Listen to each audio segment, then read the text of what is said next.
What is, we should talk about what Wrestlenomics is for any new listeners who may be listening here today. What is Wrestlenomics? And why does Wrestlenomics matter? Why does it matter?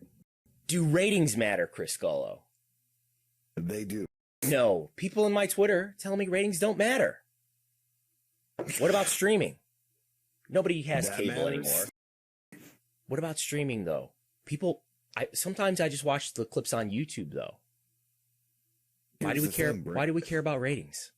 Here's the thing, Brandon. It all matters, but we care about ratings because TV rights deals are huge, huge, huge money. Okay, but why they get money for being on TV?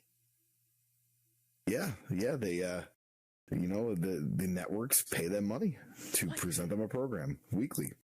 But in all the wrestling history documentaries that I've seen, they're always talking about butts and seats and selling tickets and maybe even T-shirts and stuff. That's what the wrestling business is all about. It's all about drawing tickets, right? The live event ticket sales are just a fraction of what TV rights deals can bring to a wrestling company or sports entertainment company. Media company. Marvel-like entity, whatever you might be. Very good. You got to be asleep. Yes, you've learned well here. Yeah. Now, the wrestling business, a quick introductory lecture on the wrestling business. The wrestling business has really been turned on its head. This is what George Barrios, the former CFO of WWE, taught me. Not directly, but through his many conference appearances. This is a wrestling business that used to be majorly a ticketing business and also a pay-per-view business. And, if you watch some old wrestling from the territory days where they're recording their TV show in a studio, it's a very low expense production, right? It's in a studio in front of maybe 100 people. It's in a small area, right? The expense is pretty low. And to have that TV show be on the air, the wrestling company might even be paying the networks something to be there. It's essentially an infomercial to promote the events that they were promoting on the program by shooting angles and things like that. So you would not necessarily see the big matches on TV. You would see the big matches if you paid for a ticket and you attended the house show. Pay-per-view came in and changed that a bit and made it a little bit more of a media business. And when we say media, I think it's just sort of a highfalutin way to say video. If you just think about it that way, that's a effective way to think about it. Wrestling has become a media business. It's become a video business. Whether that's live, it's majorly a live video, live media business. That's what's by far the most valuable piece. But anyway, over time, especially, I would have to look back at the financial records that we have disclosed from WWE, but shortly after the Attitude Era or so, the TV business becomes more and more lucrative for them. They're getting more and more money from being on TV. And now we're at the point today where WWE, which is the company that we know the most about because they're a publicly traded company and they disclose some information every quarter, which we're going to talk about today. And now, just in the U.S., not to mention the rest of the world, they're getting $4 and $5 million for Raw and SmackDown, respectively, every time those programs are on the air, which is far more than they make for selling tickets at live events, even now, in this semi-post-pandemic era. And it's a lot more than they make on their other area consumer products, which you could kind of think about as merchandise, but it's licensing in a lot of other categories too. So there's that.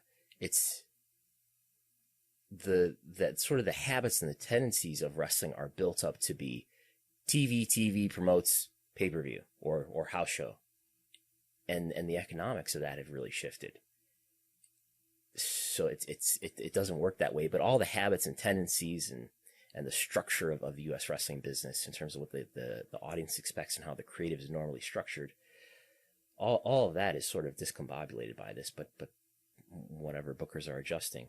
And I guess that's why we see certain things in like AEW where they do their sort of peak Dynamite episodes, whether it's like Winter is Coming or Blood and Guts, where it makes more sense now to have these sort of peak weekly TV episodes.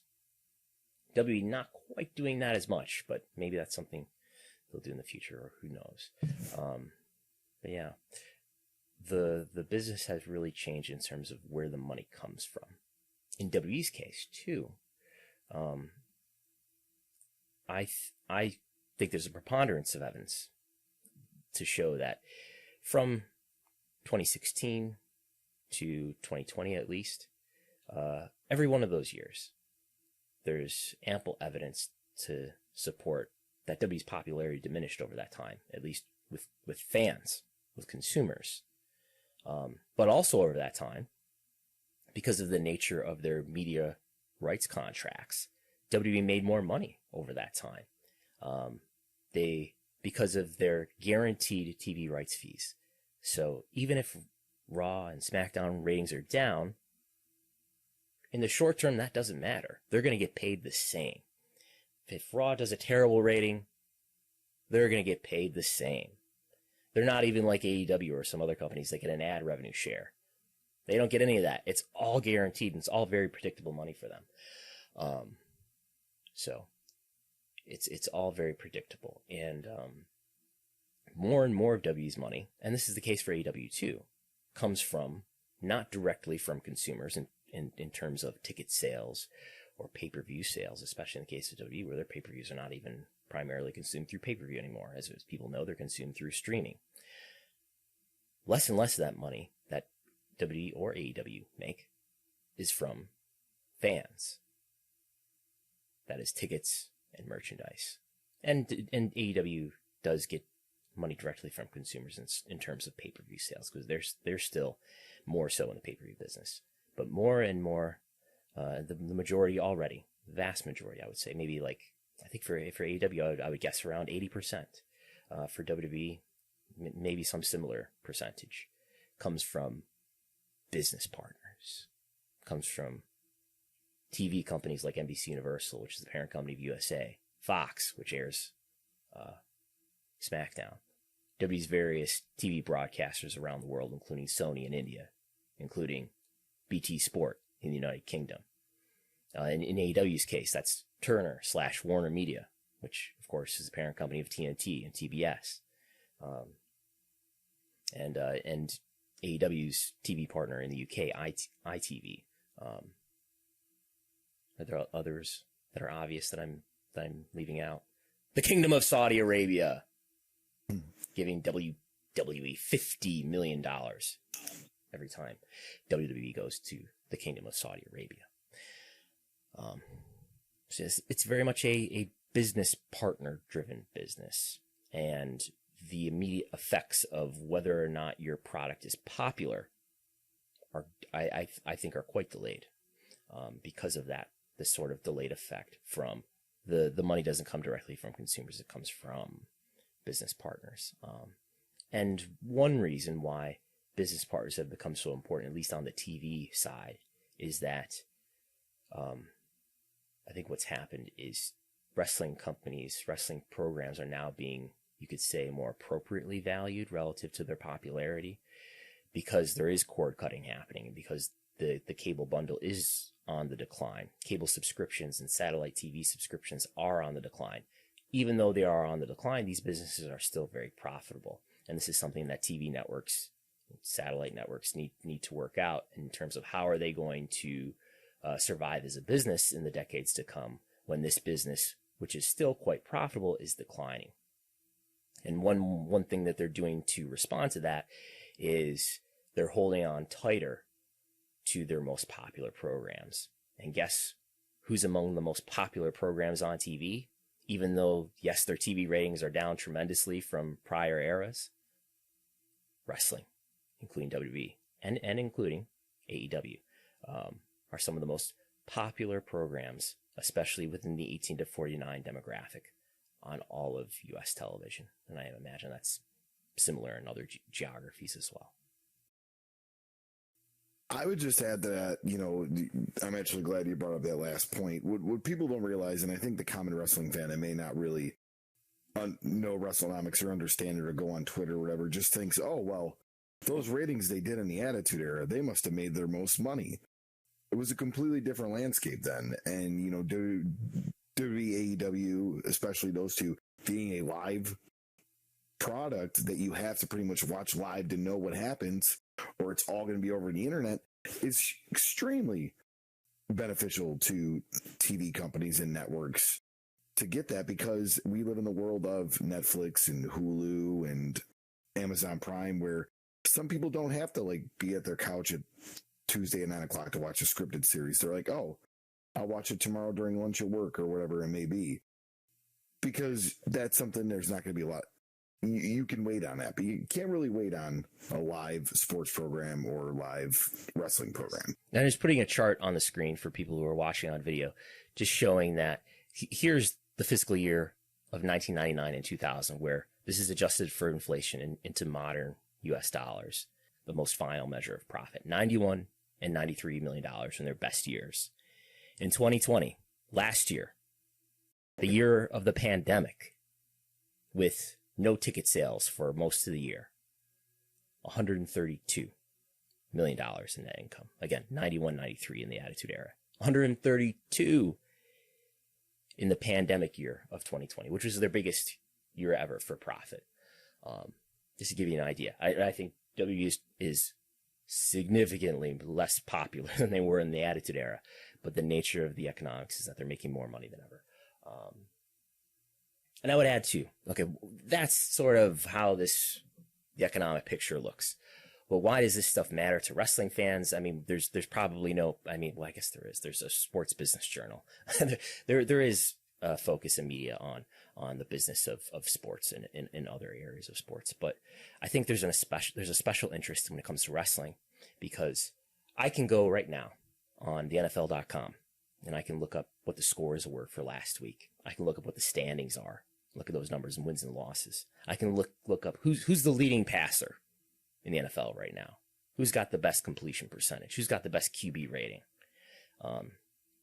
Those are hard, objective facts that are not in dispute. Now, if I want to look at something similar for pro wrestling, as everyone knows, wrestling is a predetermined pseudo sport. We can look up what the wins and losses are in Cage Match. Cage Match is an awesome resource of match results. Those match results, though, are determined by a creative team, a booker, usually one person, usually with the name Vince or Tony. They decide who's going to win and lose. So wrestling fans are very passionate, and they have their favorites or they have their opinions about what should or shouldn't happen, who should and shouldn't go over, and often what people want to do to look to see whether the creative decisions are justifiable or are the best business decision is to look at the business metrics. This is, again, the wins and losses are a subjective decision. There really aren't stats in wrestling that are truly objective, except for the Wrestlenomics, except for the business numbers. And I think we have the exciting and the important responsibility of essentially being the only scoreboard that is objective. And, people can debate about whether we're analyzing the numbers fairly or not, whether we're missing something important. But I think that's what we're doing here, is we're the scoreboard for pro wrestling. There's definitely been an increase in interest since the introduction of AEW, because now there's all these comparisons that we can make. Just to take the TV ratings, there's far less interest in TV ratings in 2018, when the only two Impact Wrestling was on Pursuit. Nobody could find, and I still haven't been able to find ratings for what Impact was doing on Pursuit in 2018. There was Raw and SmackDown on TV, and you could get those numbers through Showbiz Daily, and that was great. Maybe there was Lucha Underground, but those two programs were out there, and you could compare those programs to each other, to themselves, and if you did enough work and you looked at enough places, you might have been able to find the trends of TV overall, to compare how Raw and SmackDown were declining versus the rate of TV overall. But now, since the fall of 2019, we have had at least 4 TV programs, and really 5 if you include Impact, that have all been on national TV at the same time. And we can compare the trends of those programs against each other. And I think it's been especially interesting, this is my opinion, in a time where we've had, until recently at least, an NXT that was not headed creatively by Vince McMahon, and an AEW that's definitely not headed creatively by Vince McMahon, and comparing how those shows are performing, whether they're declining or a lot or a little or on the increase in the ratings compared to Raw and SmackDown. So that's been very interesting to see. And I guess we could touch on this too. One reason why I think there's an interest in Wrestlenomics has to do with sort of one of the reasons why there's the existence of AEW is that there's been for many years a lot of wrestling fans who would like to like WWE but don't, and they're disenfranchised and unsatisfied with the product, and they're hungry for an alternative. In many ways, NXT captured that. In many ways, AEW is capturing that, and I think there's a lot of fans. You don't have to agree with this sentiment, but there's a lot of fans who are eager to see when is there going to be a consequence for WWE being the way that it is creatively. And as we showed and mentioned, WWE is more profitable than ever, than their most popular time. They are becoming, at least in the last 5 years, they became less popular. But what was the financial consequence of that? They became more profitable than ever. So people are searching for what I've called sometimes economic justice or creative justice for the dissatisfying product that they perceive on Raw and SmackDown. And again, more profitable than ever, but maybe there's a competition. Maybe there's a new competitor that's going to cause some sort of consequence for WWE, or will become increasingly competitive with WWE. And that is gradually happening.